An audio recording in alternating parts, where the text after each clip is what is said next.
The Battle of Verdun, lasting from February 21st to December 15th, 1916, stands as a prime example of war's absurdity, where strategic brilliance meets the grim reality of attrition.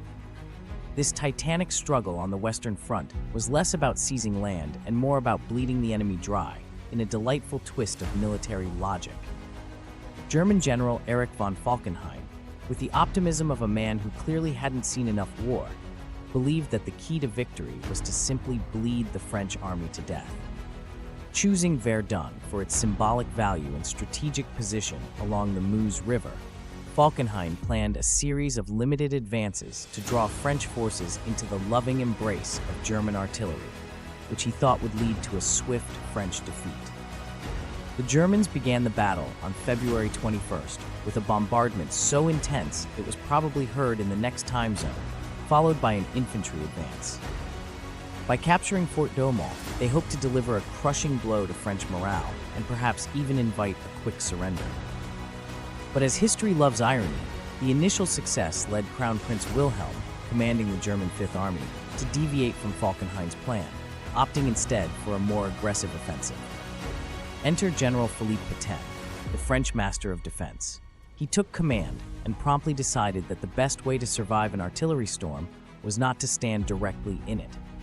Pétain reorganized the French defense into a series of mutually supporting strongpoints, rather than cramming all his troops into the front-line trenches like sardines in a can.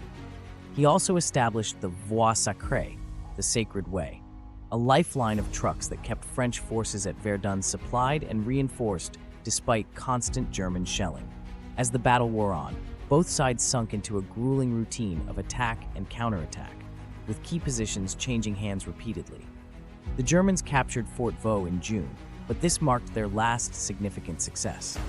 The French, under General Robert Nivelle, who took over from Pétain, launched counterattacks, slowly regaining lost ground.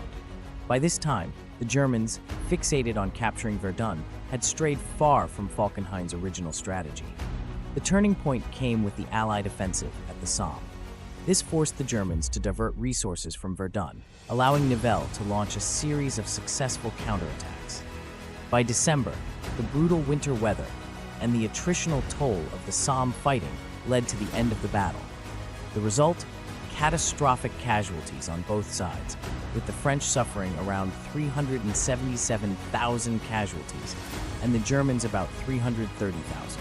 Falkenhayn's plan to destroy the French army had backfired spectacularly, contributing to a manpower crisis within the German army. So the Battle of Verdun, in all its brutal glory, serves as a stark reminder of how attrition can consume armies and resources with little regard for strategy or humanity. It's a tale of plans gone awry, where the quest for victory led only to a Pyrrhic stalemate soaked in blood and futility.